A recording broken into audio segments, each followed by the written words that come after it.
தினமலர் நேயர்களுக்கு வணக்கம். வணக்கம். டெல்லி சென்ற தமிழக முதலமைச்சர் விஜய் அவர்கள் பயணம் வெற்றியா தோல்வியா என்பதை விட விமர்சனங்கள் எழுந்திருக்கிறது. உள்துறை அமைச்சரை சந்திக்கவில்லை, சோனியா காந்தி அவர்களை சந்திக்கவில்லை. என்ன காரணம்? விவரங்களை பார்க்கலாம்.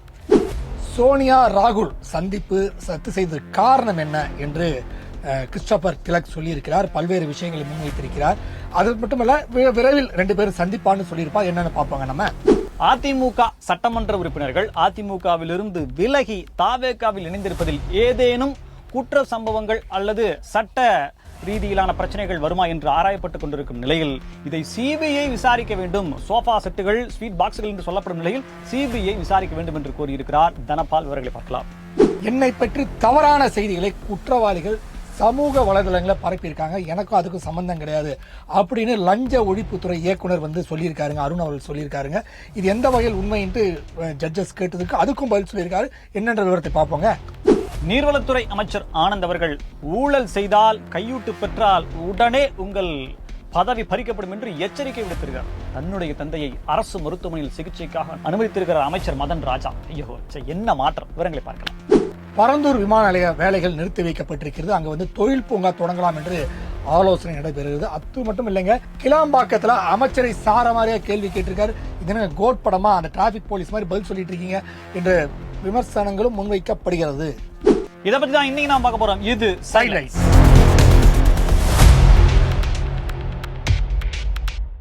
முதலமைச்சர் விஜய் அவர்களுடைய டெல்லி பயணம். வழக்கமா முதலமைச்சர் டெல்லி போறார் அப்படின்னா கூடவே துறை சார்ந்த அமைச்சர்களை கூட்டிட்டு போவாங்க.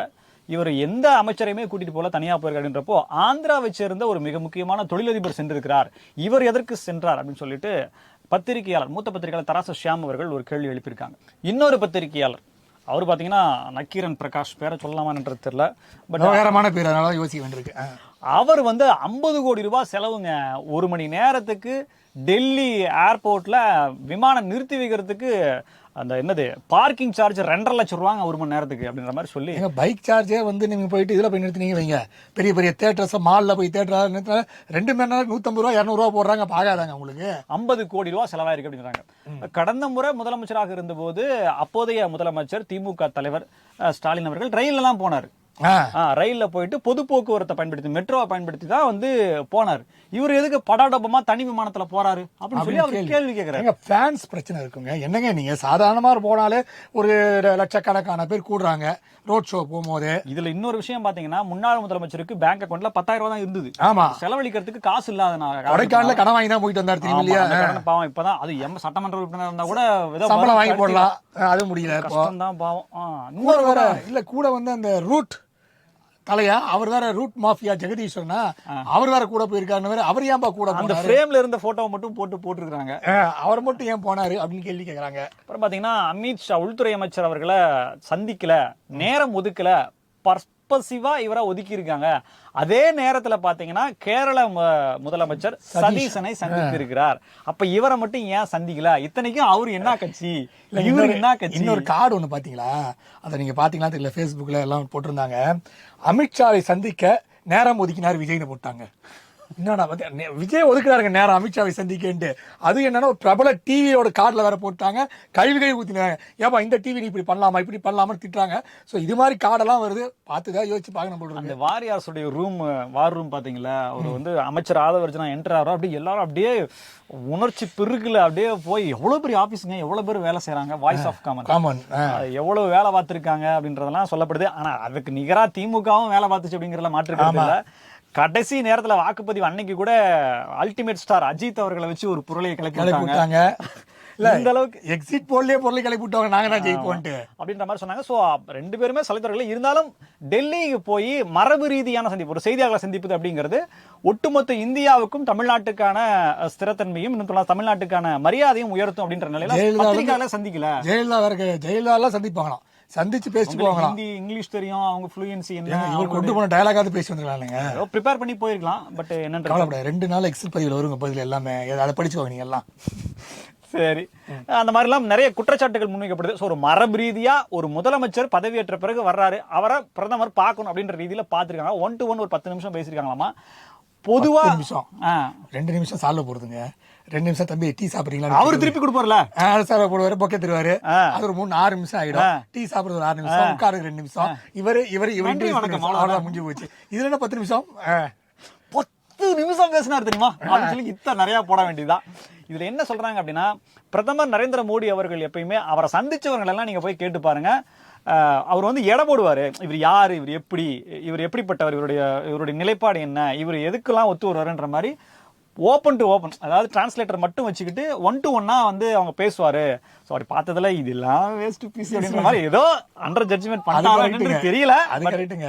இன்னும் போட்டு ஃபேஸ்புக் விஜய் கண்டு மிரண்டார் மோடி, மிரட்டினார்கள் அப்படிலாம் போட்டிருக்காங்க. அது இல்லாம அந்த போட்டோஸ் வரும்ல, மினிஸ்டர் மீட் பண்ணாங்கல்ல, அது வந்து எப்பவுமே வந்து இப்ப மோடி அவர்கள் வந்து தன்னோட எக்ஸ்தலத்துல போடுவாராம். இந்த வாட்டி போடவே இல்லையா?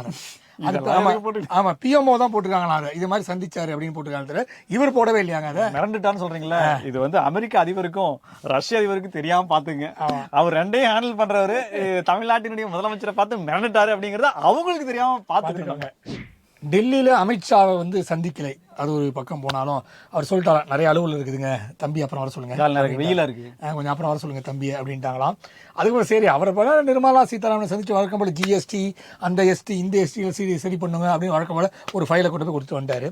அதுக்கப்புறம் இன்று காலை ராகுல் காந்தி, சோனியா காந்தி கூட்டணி கட்சி இன்னொன்னு என்ன சொல்றாங்கன்னா, பிரதமரோட சந்திப்பு அப்படிங்கறதுல நீங்க வைக்கிற கோரிக்கைன்றது வெயிட்டா இருக்கணும். கொண்டு போயிட்டு நிதியை கொடுங்க, அது எதுக்கு அந்த மெட்ரோ திட்டத்துக்கு, ஆமா மேகதாது யானை வந்து அணைய வந்து பேசலாமே, பத்தி பேசலாமே, எல்லா ஃபைலும் கச்சத்தீவு தான் நோ கமெண்ட்ஸ் சொல்லிட்டோம். அதுக்கப்புறம் என்னங்க அதை பத்தி ஃபைல கொடுத்துருவாங்க. அவர் பட்சி பிரைம் மினிஸ்டர், எங்களுக்கு இருக்கிற வேலை போய் விளக்கி நீர் உட்காந்து. ஸோ அதை போய் ராகுல் காந்தி இங்க போய் கூட்டணி கட்சி தலைவர் சந்திப்பார் அப்படின்னு சொன்னா, எங்களுக்கு கொஞ்சம் வேலை இருக்கு அப்புறம் பாப்போமா அப்படின்ட்டாரா ராகுல் காந்தி. சொல்லலாம், அதுல ஒரு நியாயம். இவங்களுக்கு என்ன, இவங்க என்னன்னா கர்நாடகாவோட பிரச்சனை இப்ப ராஜினாமா பண்ணிட்டாரு பாத்தீங்களா சீதாராமையா, அது பிரச்சனை கொஞ்சம் ஓடிட்டு இருந்துச்சு. சித்தராமையா சரி ஓகே போங்க, நம்ம சீதா நாம சொல்லிட்டோம். சீதா ராமு ஐயர் 3 பேர்த்த எழுக்கிறீங்க. ஐயர் ஐயாங்க. ஸோ அவர் வந்து ரிசைன் பண்றாரு அப்படின்ற பிரச்சனை வேற ஓடிட்டு இருக்கு. ஒரு ஜார்க்கண்ட் எம்பி பிரச்சனைகள்லாம் வேற இருக்கு, அதெல்லாம் பேசிட்டு இருக்கோம். ஸோ வெரி பிஸி நீங்க, ஸோ நீங்க அப்புறம் வாங்க அப்படின்னு சொல்லிட்டாங்க. சார் திருவள்ளூர் சிலை வேற இதெல்லாம் சிலையெல்லாம் சொல்லணும்னு சொன்ன திறக்கணும்னு சொன்னேன். அதுக்கப்புறம் 11ஆம் திருப்பி ஒரு இருக்கு, இந்த முதலமைச்சர் ஆய்வு கூட்டம்லாம் இருக்கு, அப்போ வரும்போது அதெல்லாம் மீட் பண்ணி வச்சுக்கலாம், இப்போது எதுக்கு அவசரம் அப்படின்னு சொல்லிட்டாங்களாம். ஸோ அதனால நேற்று அவங்க 2 பேரும் மீட் பண்ணாம கிட்டத்தட்ட ஒரு 3 மீட்டிங் கேன்சல் ஆகி போச்சுங்க. வருது மீட்டிங் கேன்சல் பண்ணிட்டு நீங்க திருப்பி தமிழ்நாட்டுக்கு வந்திருந்தாரு. ஒருவேளை அங்கே தங்கி இருந்தாருன்னா திருப்பி நீங்க சொல்ற மாதிரி பார்க்கிங் சார்ஜ் வேற எக்ஸ்ட்ரா இருக்கு.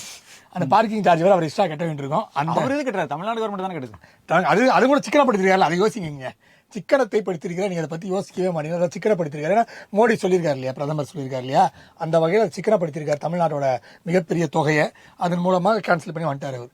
நல்ல நம்ம தாஜ்மஹால் போய் பார்ப்போமா, அந்த குத்துப் மினார் போய் பார்க்குமா, 2 மணி நேரம் இருக்கிற போய் பார்க்கலாம். போய் பார்த்துட்டப்பா 13 வருஷம் கட்டும்போது செங்கல் எடுத்துக்கும் போது நம்ம பார்த்துட்டோம். ஸோ அதெல்லாம் வந்து டைம் வேஸ்ட் பண்ணாம திருப்பி தமிழகத்திற்கு வந்து பணியை துவங்கிவிட்டார். அதிமுகவில இருந்து சாரையாக தாவேக பக்கம் நோக்கி செல்கிறார். மாநாடு கூட்டம் மாதிரி பின்னுறாங்க, எல்லாத்துக்கும் வாங்கிட்டு போயிட்டு இருக்காங்க. ஸோ 4 சட்டமன்ற உறுப்பினர்கள் அப்படிங்கிறது அதிகப்படியா இன்னும் ஆகிட்டு இருக்கு. C விஜயபாஸ்கரும் CV. சண்முகம் ஐயாவும் எப்போ போறாங்க, உறுப்பினர்கிட்ட ரெடியா இருக்கு அப்படின்ற மாதிரி அங்கிருந்து தகவல் வருதாமா.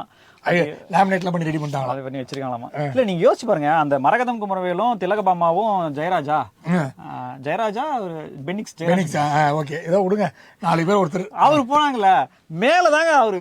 அதாவது நீங்க வந்து பிரிண்டரும் வந்து லேமினேஷன் மிஷின் வச்சிருக்கீங்கன்னு வச்சுக்கோங்க, நீங்க பிரிண்டர் டிசைன் பண்ணி இருக்குதுன்னே வச்சுக்கோ, பேர் மட்டும் டைப் பண்ணி டிசைன் கொடுங்க, கலர் பிரிண்ட் வருது, அது லேமினேஷன் சீட்ல போட்டு இதுக்கே ஒரு 5 நிமிஷம் ஆகுமே. அந்த 5 நிமிஷம் கூட இல்லையே, வந்தோடனே டக்குன்னு வாங்கிட்டாங்க. முதல்ல மெம்பர்ஷிப் ஃபார்ம் எழுதி கொடுத்து கீழே போயிருப்பாங்க, கொடுத்துட்டு கீழே மேல. அது என்ன பனையூர்ல தான் போய் சேரணும், இங்கேயாமா சேர்ந்துட்டு இருக்கீங்க, இதுனா அரசு அலுவலகமா இல்ல நம்ம கட்சி அலுவலகமானு கேட்டாங்க. பாத்தீங்கன்னா இசைக்கு சுப்பையா அவர் மட்டும் ஒரு உஷார் என்ன பண்ணிட்டாருன்னா இங்க ரிசைனேஷன் லெட்டர் கொடுத்துட்டு பனையூர்ல போய் சேர்ந்துட்டார். சரி, அதிமுக எம்பி தனபால் அவர்கள் ஒரு பெரிய சட்ட ரீதியான ஒரு என்ன கோரிக்கையை வச்சிருக்கார். அமலாக்கத்துறை சிபிஐ எல்லாம் விசாரிக்கணும். அமலாக்கத்துறை எதுங்க விசாரிக்கணும் அப்படின்னு சொல்லி கேட்டா, சட்டவிரோத பண பரிமாற்றம், சோஃபா செட்ல என்ன இருந்தது, இலவம் பஞ்சா ஸ்பாஞ்சா அப்படின்ற மாதிரி அவர் கேட்டிருக்கார். ஸோ இந்திய ரூபாய் நோட்டுகள் அப்படின்னு வழியாக ஏதாவது இருக்குதா அப்படின்ற மாதிரியான விசாரணையை பண்ணணுங்க. பெரிய பிராது இருக்குது, இதுல ஏதாவது நடந்திருக்கிறதுக்கான வாய்ப்பு இருக்கு. அவங்க எங்கெங்க போறாங்க, என்னென்ன பண்றாங்க, எத்தனை டீ குடிக்கிறாங்க, எங்க தங்குறாங்க, எவ்வளவு பெட்ரோல் அடிக்கிறாங்க, எல்லாமே போட்டு பாருங்க, எல்லாத்தையும் பாருங்க. நீங்க ஒரு விசாரணை வேணும்னு சொல்லிட்டு இவரு கேட்டிருக்காரு. சோ அதிமுகவில் இருந்து சென்றவர்கள் இதை தாண்டி இன்னொன்னு என்ன சொல்றாங்க அப்படின்னா, தகுதி நீக்க நடவடிக்கை நிச்சயமாக நடக்கும். அப்படி நடக்கும் பட்சத்துல 6 வருடங்கள் அவங்க போட்டியிட முடியாதுன்ற மாதிரியான, ஏன்னா இது வந்து ஏற்கனவே வந்து பால் தாக்கரே இருந்தார் பார்த்தீங்கன்னா, அவர் வந்து மத ரீதியாக பல விஷயங்களை பேசினார் காரணத்தால அவர் இந்த வாக்குரிமை கொடுக்கூடாது 6 வருஷம் அவரால் வாக்களிக்க முடியல. இப்ப சசிகலாவுக்கும் அதே பிரச்சனை இருக்கு, தண்டனை பெற்ற காரணத்தால 6 வருஷம் பண்ண முடியாது. அது மாதிரி இவங்களுக்கும் அது மாதிரி வந்து ஒரு 6 வருஷம் வாக்களிக்க முடியாது, தேர்தலில் போட்டியிட முடியாது. இதைத்தான் அவர் முன்னுதாரணமா வைக்கிறார். அதாவது தனக்கு பதவி பறிக்கப்பட்டு தண்டனை பெற்று 6 வருடங்கள் போட்டியிட முடியாத அளவிற்கான சூழ்நிலை வந்தாலும் அதற்கு ஈடு செய்யக்கூடிய அளவுக்கான ஸ்வீட் பாக்ஸ்கள் தராசின் மறுபக்கம் வைக்கப்பட்டிருக்கிறதா? 100 கோடின்றாங்க. அவ்வளவு இருக்காதுன்றீங்களா? சரி, ஜிஎஸ்டி என்னதான் வந்து லாட்டரி பணமா இருந்தாலும் அதுக்கு நீ என்ன சும்மா தூக்கி கொடுத்துட முடியும்? அவங்க என்ன கேக்குறாங்கன்னா, இந்த கஷ்டப்பட்டு ஒருத்தருக்கு 100 கோடியா இல்ல ஒருத்தருக்கு 100 கோடியா? ஏன்னா சொல்றாங்களா, நாங்க ஜெயிச்சிட்டோம், இவ்வளவு செலவு பண்ணோம், ஜெயிச்சுட்டு வந்துட்டோம், வந்துட்டு அடுத்த மாட்டி போயிட்டு ஜெயிக்கலான்னு என்ன ஆகுது, தோத்து போயிட்டா. ஏன்னா இப்போ வந்து அன்புமணி எல்லாம் என்ன சொல்றாரு, விசிலுக்கு வந்த சோதனை. இப்ப அன்புமணி போன்ற என்ன சொல்லுங்க, பொது வேட்பாளர் நிறுத்துங்க அப்படின்னா, ஏடிஎம்கே தாவேகா தோற்கடிக்கப்படணும், ஒரே வேட்பாளர், அவ்வளவுதான், ஒரே வேட்பாளர் நிறுத்துங்க, டிஎம்கே ஏடிஎம்கே ஒரே வேட்பாளர் நிறுத்துவீங்க, எதிரில் யாருமே நின்று டைவர்ட் பண்ணிடுறாங்க வாக்குல அப்படின்னு அவர் சொல்லியிருக்காரு. 10 ஓட்டு 1 ஓட்டு சுயேட்சை விழுந்தாலும் அது இவங்களுக்கு தான் விழுணும் அப்படின்ற மாதிரி பேச்சுவார்த்தை நடந்துட்டு இருக்கான். சோ அடுத்த இந்த மாதிரி 4 பேர் போய் நின்று எதிரில் வந்து ஆளே இல்லாம, இவங்க நினைக்கிறாங்க அண்ணன் 2 தடவை வந்தாருன்னா மொத்த வாக்காளர்கள் வந்து செத்து போன பாட்டி எல்லாம் வந்து ஓட்டு போட்டு போய் படுத்துக்கணும்னு நினைக்கிறாங்க. அதெல்லாம் நடக்காது. ஏன்னா திமுக வர களத்துல இறங்கி இல்ல இவங்களுக்கு செத்து போன பாட்டி வராது, வயித்துல இருக்கிற குழந்தை தான் பின்னோக்கி போவாங்க எல்லாத்தையும். சோ அப்ப பார்த்து திமுகவோட செயல்பாடு உங்களுக்கு தெரியல. அவ இன்னும் எவ்வளவு ஏடிஎம்கே டிஎம்கே எல்லாம் ரஃபா வந்து இறங்கிச்சுன்னு களத்துல ஒன்னா இறங்கினாங்க வைங்க, எவ்வளவு பெரிய பாதிப்பு. இந்த ஒரே குற்றச்சாட்டை வச்சுதான் எல்லாத்தையும் நியாயப்படுத்துறாங்க. திமுக அதிமுக இணைவதற்கான பேச்சுவார்த்தை நடந்துச்சுன்றதை வச்சுதான் அவங்க எல்லா காயும் நகர்த்திட்டு இருக்காங்க. சோ அது ஆமாடா உன்னால பண்றான்னு சொல்லி இறங்கி அடிச்சாங்கன்னா ஆமா பண்ண முடியாது. அதாவது வந்து இப்போ தற்போதைய ராஜ்யசபா எம்பி எல்கே சுதீஷ் இருக்கார்ல, அவங்க வைஃப் பூர்ணஜோதி, அவங்க வந்து ஒரு சில இடங்களை வாங்கி பிளாட்ஸ் எல்லாம் பேசி ஒரு ஷேர் இது பண்ணி பண்ணாங்க. அதுல வந்து ஒரு நபர் வந்து ஜாயின் வெஞ்சர்ல பண்ணாங்க. அதுல ஒருத்தர் வந்து அவரை ஏமாற்றி விட்டார். 78 வீடு தரணுமா, அதுக்கு தரல, போல அதுல பஞ்சாயத்து ஆகி. இதுல உண்மை இருக்குல்ல, இதுல இன்ஃபுளுன்ஸ் எதுக்கு பண்ணணும் தெரியல. அது இல்லாம அவர் அரெஸ்ட் பண்ணி உள்ள குண்டர் சட்டத்தில் பண்ணதான் தப்பு அப்படின்ட்டு அருண் அவர்கள் கமிஷனரா இருக்கும்போது நடைபெற்றது. அப்ப தொடர்ந்து வந்து விசிக்காக தான் குரல் கொடுத்தது. அப்புறம் எப்படியும் அநியாயமா வச்சுட்டேன் அப்படிலாம் போயிட்டு பேசி அவர் தூக்கி வந்து காத்திருப்போர் பட்டியலில் வச்சாங்க. இப்போ வந்து ஊழல் ஒழிப்புத்துறை இயக்குனர் ஆக்கியிருக்காங்க. அப்போ வந்து நேற்று அந்த வழக்கு வந்திருக்கும் போது சுவாமிநாதன் அவருக்கு முன்னாடி வரும்போது 2 மணி நேரம் உட்காந்து வாப்பான்ட்டாங்க. எதுக்கு நான் ஏங்க 2 மணி நேரம் உட்காந்து, நேற்று நோட்டீஸ் அப்படி இல்ல, இதுக்கு சம்மன் கொடுக்க போயிருக்காங்க. அதுதாங்க சம்மன் கொடுக்க போகும்போது 2 மணி நேரம் உட்கார வச்சிருக்காரு. யாரு? கோர்ட் ஊழியரா வச்சிருக்காரு. இவர் வந்து கேட்கும்போது அதுக்கு பதில் இவர் என்ன சொல்றாருன்னா, சார் கோர்ட் ஊழியர் வந்தாரு, அப்போ அருணையா ஒரு மீட்டிங்ல இருந்தாரு, அவரை நீங்க டக்குன்னு அணுக முடியல, அதனாலதான் இது நடந்து சொல்லி இவர் சொல்லிருக்காரு. இந்த விஷயத்த சொல்லணும் இல்லையா? இந்த விஷயத்த சொல்றதுக்கு அருண் ஐபிஎஸ் மட்டும் தான் கோர்ட்டுக்கு வந்திருக்காரு, அந்த உதவியாளர் வரல. அவர் வர்ற வரைக்கும் அருண் ஐபிஎஸ் உட்காந்துருந்தாரு. உட்காந்து பதில கேட்ட உடனே 2 பேர்த்தையும் உட்கார வச்சுட்டாங்க. உட்காரிட்டு 2 மணி நேரம் உட்காருவா அப்படின்ட்டாங்கல்ல. ஸோ அது ஒரு நேற்று பரபரப்பாக போயிட்டு இருக்கும்போது, இப்போ நீங்கள் சமூக வலைதளங்கள் போன்ற விஷயத்தில் நீங்கள் நடமாடுறீங்களா அப்படின்னு கேட்டிருக்காரு. இல்லைங்க, இந்த பிரச்சனையை சமூக வலைதளங்கள் தாங்க ஊதி பெருசாக்கி விட்டாங்க. இது ஒரு சாதாரண விஷயம், குற்றவாளிகளோட சேர்ந்து சமூக வலைதளம் சேர்ந்து தான் உள்ள வந்து பிரச்சனை பண்ணிட்டாங்க அப்படின்னு எனக்கு தெரிஞ்சு ஒரு தாவேக்காவே தாக்குறாரோ. ஏன்னா அவங்க தான் வந்து ரீல்ஸ் சமூக வலைதளம் பரபரப்பாக இருக்காங்க. அப்போ திமுக தாக்குறாரோ? திமுக கொஞ்சம் கம்மியா இருக்குங்க சமூக வலைதளங்கள்ல, இருந்தாலும் அதுவும் வருதுல்ல. ஆமா, பட் அவர் ஆட்சி காலத்துல வந்து நடந்துச்சு. அப்ப அதான் நம்ம கேட்க வேண்டியிருக்கு. அப்ப அவர் ஆட்சி காலத்துல நடக்கும்போது இவர ஆதவர்ஜன் போன்றவர்கள்லாம் எதிர்த்து குரல் கொடுத்தாங்க. அப்ப அவரை சொல்றாரு இவரை சொல்றாரு குழப்பமா இருக்கு இல்லையா? இருக்கிற ஒரே நல்ல ஆபீசரும் அப்படி கட்டுற ஒரு 500 கோடி தான்றாங்க. நம்ம ஊழல், நீ என்னப்பா கையில போயும் பூனைக்கு வந்து கருவாடை வந்து பூனை காவலா வச்சிருக்கீங்களே என்னப்பா அப்படின்னு கேட்டாங்க. கருவாடை பூனைக்கு இல்லையா? பூனை கருவாடை வச்சிருக்காங்களா? ஏதோ ஒண்ணு வந்துச்சா, கருவாட்டுக்கு காவலாக பூனையை வச்சிருக்காங்க. அது மாதிரி வச்சிட்டாங்களா? சங் பிஸ்டல் ஆகி போச்சு அது. ஸோ அது மாதிரி நிக்க வச்சிருக்கீங்களா நடக்கிற விஷயமா அப்படின்னு கேட்டிருக்காங்க. பட் இருந்தாலும் இந்த சமூக ஊடகங்கள் இருக்கிற பல பேரும் அதான் நிறைய பேர்த்த கேட்டேன், பட் யாருக்கும் தெரியல. இதுக்கு பின்னாடி தான் ஆபரேஷன் ப்ளூ ஜெயண்ட் இருக்கிறதா சொல்லப்படுறாங்க. ஓ அப்படின்னா துணை முன்னாள் தூமுவும் இந்நாள் ஏகாத்தாவையும் விலங்கு மாட்டு அளவுக்கான முயற்சிகள் நடக்குதான்.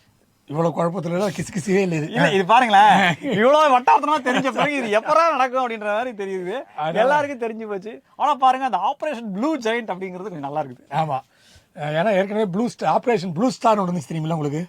அது என்னன்னா அந்த பஞ்சாப்ல இருக்கு பாருங்க அமித்சர், அதுல அமிர்தசரஸ் அங்க வந்து சிதம்பரம் அப்ப உள்துறை அமைச்சரா இருக்கும்போது ஆபரேஷன் ப்ளூ ஸ்டார்னு ஒன்று அறிவிச்சாரு. ஷூ காலுக்கு போட்டு உள்ள மிலிட்டரி எல்லாம் போனா அதன் காரணமாக தான், அந்த பிரச்சனை காரணமாக இந்திரா காந்தி சுட்டுக் கொல்லப்பட்டான்ற கூட இருக்கு. ஸோ ப்ளூ ஸ்டாருக்கும் ப்ளூ ஜெயிண்ட்டுக்கும் என்ன வித்தியாசம்னு தெரியல, பார்ப்போம். நீர்வளத்துறை அமைச்சர் ஆனந்த் அவர்கள் இன்னைக்கு சொல்லியிருக்காரு, யாராவது ஏதாவது ஊழல் பண்ணி அல்லது கைவிட்டு வாங்கினீங்கன்னு சொல்லி தெரிஞ்சிச்சு அப்படின்னா நான் பொறுப்பு கிடையாது. அப்படியா? எங்க தலைவர் உடனே தூக்கிடுவாரு, அவருக்கு தகவல் போயிடும், நான் பொறுப்பு இல்ல அப்படின்ற மாதிரி. அதனால என்னை அது போகாம இருக்கும் தகவல் பண்றதுக்கு முன்னாடியோ பண்ணதுக்கு அப்புறமோ எனக்கு சொல்லிடுங்க அப்படின்ற மாதிரி சொல்றாரான்னு தெரியல. பட் அவரு சொல்லிருக்காரு, மக்களுக்கு சேவை செய்யவும் நல்லாட்சி கொடுக்கும் ஊழலற்ற அப்பழுக்கற்ற ஆட்சி கொடுக்கறதுக்காக தான் தாவேகா வந்திருக்குது அப்படின்னு இருக்காரு. இங்கிட்டு அங்கிட்டு போயிட்டு வரணுமா? அது மாதிரியா? இட்டுக்குன்னு வருது. இப்ப அதிமுகல இருந்து இணையறாங்க இல்லையா, அவங்க எல்லாம் தாவேகா வாஷிங் மிஷின் வந்துருச்சா அப்படின்ற மாதிரி கேக்குறாங்க. கையில வச்சு துவைச்சிடறாங்க, அவ்வளவுதான் கஷ்டப்பட்டு இருக்கணும் அப்படின்றாங்க. இந்த சோஃபா செட் அப்படின்ற விஷயத்தையே அறிமுகப்படுத்தி நீங்க தானே, நீங்க இந்த விஷயத்தெல்லாம் பேசலாம். ஆமா, ஏன்னா ஒருவேளை ஆதவ் அர்ஜுன் ஆபரேஷனா, இந்த ஆபரேஷன் தெரியாம போயிடுச்சா? நீங்களே சொன்னீங்க 100 சீன் சொல்லிட்டு. ஆமா, அதான் சொல்றேன், இவருக்கு தெரியும் ஆதவ் அர்ஜுன் ஒன்னும் புரியல. நீங்க யாருக்கு என்ன சொல்றீங்கன்றது தெரியல. நீங்க சொல்ற இந்த அர்த்தம் ஒருவேளை புரிய வேண்டியவங்களுக்கு புரியுற மாதிரி புரிஞ்சிருக்குமா அப்படின்ற மாதிரி கேள்விகள் இருக்கும் நிலையில அப்படியே பாத்தீங்கன்னா தொழில்துறை அமைச்சர் மதன் ராஜா அவர் பாத்தீங்கன்னா தன்னுடைய அப்பாவுக்கு உடம்பு சரியில்லைன்னு சொல்லிட்டு அரசு மருத்துவமனையில போய் அட்மிட் பண்ணிருக்காங்க. உள்ளபடியே இது பாராட்ட வேண்டிய விஷயம். பாராட்ட வேண்டிய இந்த அதாவது உடம்பு சம்பந்தப்பட்ட விஷயத்துல நீங்க ரிஸ்க் எடுப்பீங்களா, எதுக்குப்பா போயிட்டு அப்படின்ற மாதிரி சொல்லிட்டு. ஏன்னா அவங்க அப்பாவுக்கு தனியார் மருத்துவமனையில் சிகிச்சை அளிச்சாலும் எனக்கு தெரிஞ்சு அரசு தான் அந்த காசை கட்ட போகுது. அப்படி இருக்கும்போது அவர் அரசு மருத்துவமனை செஞ்சிருக்காங்க. ஏதோ செய்ய வர்றாங்க, பட் வரக்கூடிய செய்திகள்லாம் உள்ளபடியே திரித்து கூறப்படுகிறதா, எதிர் அணியில் இருக்கக்கூடிய வார் ரூம்லாம் ஸ்ப்ரெட் பண்றாங்களா, இல்ல அரசு இயந்திரம் எப்படி இருக்குது, அதிகாரிகள் இன்னும் கொஞ்ச நாளைக்கு முன்னாடி பாத்தீங்க அப்படின்னா மாவட்ட ஆட்சியர்கள் டிரான்ஸ்பர் கேட்டு அப்படியே கியூல நிக்கிறாங்க அப்படின்ற மாதிரி எல்லாம் போட்டிருந்தாங்க. இல்ல இன்னொரு விஷயம் நீ பாத்தீங்களா, தொழில்துறை அமைச்சர் கீர்த்தனா ரீல்ஸ் விட்டுருக்காங்க. அது சொல்லுங்க, வாங்க you come here, you Tamil Nadu, அவர் minister of Tamil Nadu Vijay sir எல்லாம் பேசியிருக்காங்க. ஒன்று சொல்றாங்க, ஏங்க இந்த ட்ரெஸ் எங்கேயோ பார்த்துருக்காங்க. என்னன்னா எங்க கமலா ஹாரிஸ் இருந்தாங்கல்ல, அவங்க பிரச்சாரம் பண்ணும்போது இதே ட்ரெஸ் கோட்ல பண்ணாங்களாம். சோ அதே அமெரிக்காவுக்கு ஒரு கமலா ஹாரிஸ்னா தமிழ்நாட்டுக்கு கீர்த்தனா. ஆமா, இப்போ அவங்க கேக்குறாங்க இதை இந்த ரீல்ஸை Hyundai company, Toshiba company, Huawei அவங்க சிஇஓ எல்லாம் பார்த்துட்டு எவ்வளவு பெரிய அழைப்பு வந்திருக்கு, வாங்க உடனே பொட்டியை கட்டி நம்ம தமிழ்நாட்டுக்கு போகணும். மலேசிய பிரதமரா அமைச்சரா ஒருத்தர் வாழ்த்து சொன்னார் பாத்தீங்களா, அது சொல்லிருக்காரு முதலமைச்சருக்கு. இங்க ஸ்ரீலங்கன் சிஎம் பிஎம் சொல்லிருக்காரு. இவங்களுக்கு தான் சிஎம்னா என்ன பிஎம் தெரியாது, பிஎம் அவர் சொல்லிருக்காரு. உலக அளவுல ஒரு பெரிய வரவேற்பு இருக்குது. ஆனா அந்த நம்ம முன்னாள் நீதிபதி மார்க்கண்டே வச்சிருக்காரு பாருங்க, அவர் ஒண்ணு சொல்லிருக்காரு பாத்தீங்களா, அதை படிச்சீங்களா நீங்க? அதாவது விஜய் எந்த விஷயத்தை இப்போ தாவேகாவுக்கு ஆதரவா பாத்தீங்கன்னா ஆதரவான நியூஸ் வரும், தாவேகாவுக்கு எதிராக பாத்தீங்கன்னா எதிரான நியூஸ் தான் வரும். நீங்க யாரு அப்படிங்கறது நீங்க சொல்ற செய்தியில இருந்தே தெரிஞ்சுக்கலாம். அந்த மார்க்கண்டே கஜ்ஜியோ நீங்க இப்படிதான் ஒரு கிளப்பி விட்டுருங்க. மார்க்கண்டே கஜ்ஜியோ பல விஷயங்களை பதிவு போயிட்டு இருக்கிறாரு. இப்ப நான் சொல்ல வேண்டியது அந்த அற்புதமான ஆட்சியை தான் நீங்க சொன்ன மாதிரி இந்த ஹாஸ்பிட்டலா போய் தந்தையாரை சேர்த்துற மாதிரி எல்லாரும் விஜயகாந்த் சொன்னார் பாருங்க, இவர் அவர் தான் சொன்னார், எல்லாம் போய் மெடிக்கல் காலேஜ்லாம் நீங்க மெடிக்கல் ஹாஸ்பிட்டலில் தமிழ்நாடு ஹாஸ்பிட்டலில் கவர்மெண்ட் ஹாஸ்பிட்டலில் போய் உங்களை சேர்த்துக்கிட்டீங்கன்னா அந்த ஹாஸ்பிட்டலோட தரம் உயரும் அப்படின்னாரு. அதே மாதிரி உங்கள் குழந்தைகளை பள்ளிகளில் போய் கவர்மெண்ட் பள்ளிகளில் சேர்த்துனீங்கன்னா பள்ளியோட இது உயரும் அப்படின்லாம் சொன்னார். ஸோ வர அமைச்சர்களோட பசங்க குப்பையை கொண்டு கல்குவாரில் கொட்டினீங்கன்னா மூடிடும் போகும். நான் நினைச்சேன் கல்குவாரி மூடிடுமோன்னு நினைச்சேன். இப்போ அது மாதிரி பள்ளி குழந்தைகள் எல்லாம் நீங்கள் அமைச்சர்கள்லாம் அரசு ஹாஸ்பிட்டலில் சேர்த்து அரசு பள்ளியில சேர்த்து வளர்ச்சியடை செய்யுங்கன்னு கேட்கறோம். இந்து சமய அறநிலையத்துறைக்கு இயங்கக்கூடிய ஒரு கோயில்ல போய் ஆய்வு பண்றாரு. அதுல மேனுஃபேக்சரிங் டேட் போட்டுருக்கு. மேனுஃபேக்சரிங் இதுதான் நீங்க தயாரிச்சீங்க, நான் எப்படி நம்புறது கேக்குறாரு. என்ன சாட்சி இருக்கு கேக்குறாரு. இதுக்கு நம்ம என்ன பதில் சொல்றோம்? டெய்லி ரீல்ஸ் போடும்போது இப்ப சொல்றாங்க பாத்தீங்களா, நான் அப்படி நடந்து வருவேன், பிஜிஎம் இழக்கிறீங்க, மாஸ் பிஜிஎம் போடுறீங்க, அப்படி 2 டயலாக் போனோன்னா நம்ம தலைவரோட விஜய் சாரோட டயலாக் போடுறீங்க. இன்னைக்கு கோயம்பேடுல புது டீசர் ஒன்று வந்திருக்கு, டீசர்ல ஷார்ட்ஸ் ஒன்று வந்திருக்கு. நீங்க சாப்பிட்டீங்க, நான் சாப்பிடல, உங்களுக்கு வயிறு நிறைஞ்சிருக்கு, பசிக்குது. ஆமா, அதுதான் சொல்லியிருக்காங்க. பக்ரீத். ஆமா, கிளாம்பாக்கம் கிளாம்பாக்கத்துல சொல்லியிருக்காரு. நீங்க சாப்பிட்டு தம்பி, நீங்க சாப்பிட்டு வந்துட்டீங்க, நான் சாப்பிடல. நீங்க சாப்பிட்டு வந்துட்டீங்க, நான் சாப்பிட. என்ன சாப்பிட்டு வந்துட்டீங்கன்னு 10 மணிக்கு. சுகர் பேஷண்ட்ரா நானு, மாத்திரை போட்டு ஒருவேளை எனக்கு சாப்பிட்டு வந்துட்டீங்க டாஸ்மாக்ல சாப்பிட்டு வந்துட்டியா, இல்ல என்ன நீ சொல்ல வர டாஸ்மாக்ல புரிய மாட்டேங்குது. இப்ப அதை எதாவது மேட்ச் பண்றாங்க. அதாவது ஒவ்வொருத்துக்கும் ஒவ்வொரு வினைக்கும் எதிர்வினை உண்டுன்னு சொல்லி நியூட்டன் லா இருக்கு இல்லையா, அதுக்கு இவங்க ஒரு விஷயத்தையும் இவங்க மேட்ச் பண்ணி பழி தீர்த்துக்கிறாங்கன்ற மாதிரி தோணுது. என்ன கோட் பண்றாங்க அப்படின்னா, எலெக்ஷன் அப்போ பஸ் உடல கோயம்பேட்ல இருந்து பஸ் இல்லன்னு சொல்லி சொன்னாங்க பாத்தீங்களா, விட்டுருந்தா நான் போய் ஓட்டு போட்டுருப்பேன், ஓட்டு போடுற தடுக்கணுங்கிறதுக்காக திமுக பஸ் விடலன்னு சொன்னாங்களேன்னு சொன்னீங்களே, இப்ப அவர் சொல்றாரு நல்லா அனுபவிங்க அப்படின்னு சொல்லி போட்டிருக்காங்க. அப்ப இது யார் போட்டாங்க இதைய? அது மாதிரி இல்ல, இன்னொரு விஷயம் சொல்றாங்க. ஏப்பா அந்த கோட் படத்துல பிரேம்ஜி வந்து டிராபிக் போலீஸ்ட பேசுவாரு, அது மாதிரி போட்டுறீங்களா இந்த விஷயத்துல? டயலாக் அவங்களுக்கு எல்லாம் இதெல்லாம் அனுபவிச்சாதான் தெரியும் எல்லாம் அப்படின்ற மாதிரி சொல்லியிருக்காங்க அவங்க. விஜய் அவர்கள் கட்சி ஆரம்பிச்ச உடனே பரந்தூர் தான் ஃபர்ஸ்ட் அவரோட போராட்டம். எல்லாம் சொல்றாங்க, என்னப்பா போராட்டம் பண்ண மாட்டேன், ஒன்றும் பண்ண மாட்டேன், கட்சியை மட்டும் ஆரம்பிச்சார் அப்படின்னு. பரந்தூர்ல போயிட்டு நேரம் அவர் வந்து மக்களை சந்தித்து நான் உங்களோட இருப்பேன், இதை கட்ட விட மாட்டேன், விமான நிலையத்தை பரந்தூர் விமான நிலையத்தில் சொன்னார்ல. உடனே ஏகோபித்த ஆதரவெல்லாம் வந்துச்சு. சரி, இப்போ சிஎம் ஆயிட்டாரு, அந்த பரந்தூர் விமான நிலையத்தோட நிலை என்ன அப்படின்னு கேட்டபோது நிறுத்தி வச்சிட்டாங்க. அங்கே தொழில் பூங்கா ஒன்று ஆரம்பிக்க போறாங்க அப்படின்னு சொன்னாங்க. விவசாயிகள் எல்லாம் சந்தோஷமா இருந்தாங்க, பொதுமக்கள் விவசாயிகள்லாம் சந்தோஷமா இருந்தாங்களாம்.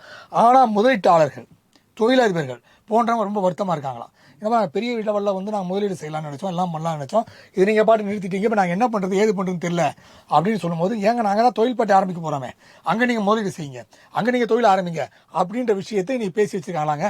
பரந்தூர் விமான நிலையத்தில் கிட்டத்தட்ட ஒரு தர்க்க ரீதியான வாதங்கள் அப்படின்னு வைக்கும்போது என்ன பார்த்தீங்கன்னா, கிட்டத்தட்ட ஒரு 20-25 ஆண்டுகள் பின்னோக்கி போகும். தொழில் முதலீடுகள் நம்மள்ட்ட இருந்து விலகும். ஒரு 50,000 60,000 கோடிகள் பண திட்டங்கள் அப்படின்றதும் தேங்கும் அப்படின்ற மாதிரி. ஏன்னா அந்த விமான நிலையத்தை வைத்து நிறைய அரசு திட்டங்கள் போடப்பட்டிருக்கிறது. இதெல்லாம் தாண்டி ஒரு சதுர நிறுவனம் அதிகப்படியான ஏக்கர்ல நிலங்களை சுற்றி வாங்கியிருக்காங்க. அதனாலதான் இவ்வளவு கதறாங்க, நீங்க கதறுங்கன்ற மாதிரியும் சொல்றாங்க. ஆனால் விமான நிலையத்திற்கான தேவை அப்படிங்கிறது இருக்கு. நேரடி விமானங்கள் பல பேர் சீமான் கூட சொல்லியிருந்தாரு, இப்ப இருக்கிற மீனம்பாக்கத்திலேயே பல 100 ஏக்கரா யூஸ் பண்ணாமே இருக்கு, அங்கேயே பண்ண வேண்டியதானு சொல்றாங்க. அதுல இருக்கக்கூடிய உண்மை என்னன்றது நிச்சயமா மக்களுக்கு தெரிய வைக்கணும். இதை தாண்டி பரந்தூர் விமான நிலையம் இல்லைனாலும் வேற ஏதாவது ஒரு விமான நிலையம், ஏன்னா ஹைதராபாத் பெங்களூர்னா அபரிமிதமான வளர்ச்சி அடைஞ்சிட்டு இருக்கு, ஈவன் கம்பேரிங் டு சென்னை. தேவை இருக்கு, பட் அதற்கான முறையான விஷயங்களை செய்யணும். விழிஞ்சம் துறைமுகத்தையும் நீங்க எடுத்துக்கலாம். அந்த மாதிரி துறைமுக திட்டங்கள், இந்த மாதிரியான ஏர்போர்ட் திட்டங்களை விரைந்து செய்யணுங்கிறது மக்கள் கோரிக்கையா இருக்கு. இதுல இருக்கக்கூடிய பாதிப்புகளையும் பட்டியலிடணும். இதே போல பல புதிய தகவல்களோடு மீண்டும் உங்களை சந்திக்கிறோம். இது சைட்லைட்ஸ். நன்றி.